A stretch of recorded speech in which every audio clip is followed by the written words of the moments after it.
"You're not a singer, are you?" said the thyroid surgeon, waving my file in the air. I was just going in for routine thyroid surgery in 2018. Yes, I am a singer. I sang my whole life. I even got paid to sing. My favorite, the community singing choir, choir, choir. Oh, we're very careful, but we'll be extra careful. After the surgery, my voice was very hoarse. "You have permanent vocal damage," said the speech pathologist. "No more singing, no more choir, choir." I couldn't go to social or work functions. People couldn't hear me, and I couldn't talk over the noise. Even ordering a tea at a drive-thru was difficult, and my world got smaller and smaller. I'm 8 years old, and I'm attending my 4th school by the time I'm in grade 3. I'm always the smallest one in the class pictures. My dad was a film and television director and carted us off to sunny California from wintry Toronto. I'm settling in my new class, and we had to take a multiple choice test. And I decide I want to be done first because I want to impress my new teacher. So I just randomly answer the questions. Unbeknownst to me, it was an IQ test. Also unbeknownst to me is the principal, Dr. French, a very tall, intimidating figure, called my mother into his office, and he proceeded to tell her that I scored so low, and he used a term that we consider derogatory now but was acceptable at the time, and he told her I was mentally retarded. And my mother, who should have been my voice and advocate, did not question the authority of the principal, and I was ripped from the little class that I had just gotten used to and deposited in what the kids at school called the dummy class. It was a remedial class, the behavior kids, the misfits. The girls rolled their skirts up a little too high and put blue eyeshadow on in the bathroom and smoked a couple cigarettes. We were 8. Well, I was 8.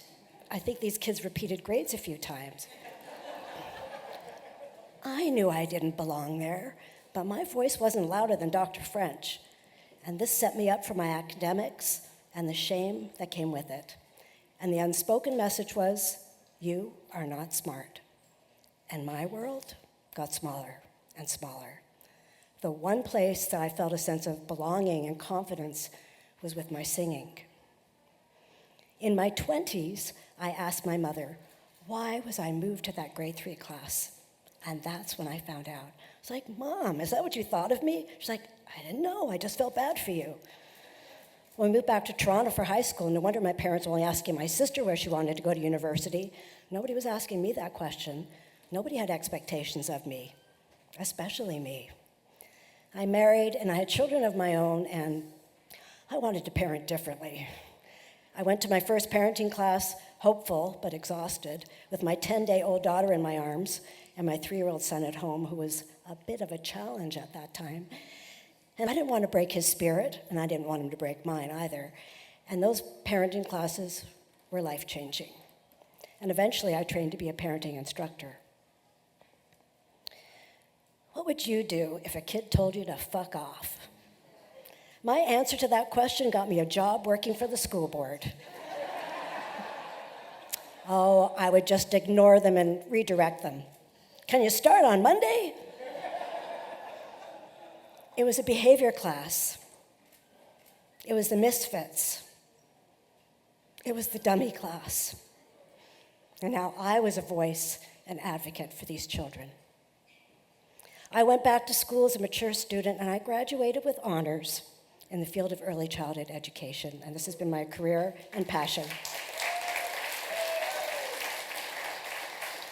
7 years ago, when my voice and spirit were impaired, I had a hallelujah moment. It reminded me of Disney's Little Mermaid. She gives away her singing voice in exchange for her legs. I was a divorced mom of 4 kids, and I had to stand on my own 2 feet, and I had to use my own voice. And I decided, I don't want to live a small life. I want to live a big life. And I started my own business, Parenting by Heart, and I've since published 2 children's books. I went back to choir. I'm working on my smoky jazz voice. Life will test us, but we don't have to live a small life that somebody else chose for us. We can rise above the things that held us back and choose a life that we want.